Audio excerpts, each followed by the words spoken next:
By the way, click up here anytime to see the amazing Jelena reunion videos.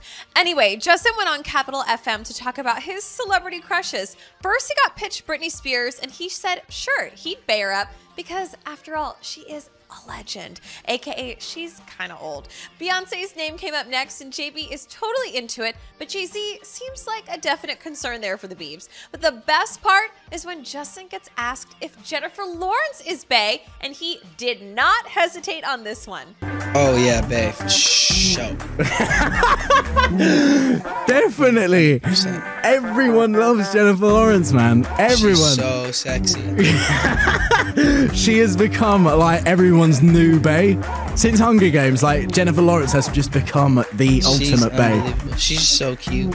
Okay, well, get this. We're actually hearing from J-Law's camp. The feeling is mutual. She's totally a Bieber fan, and she loves him and thinks he's super hot. And our insider in her camp told us, you never know, a date could happen. She's single, and so is he, so why not?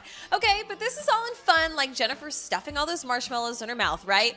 Well, now we have to hear from you guys. Who should Justin really date next? Team Selena or are you Team J-Law? Thank you guys for watching. We love you all so much, and all we ask so that we can keep making these awesome videos is that you subscribe to our channel, which is so easy. All you have to do is click on me on your desktop or down here below.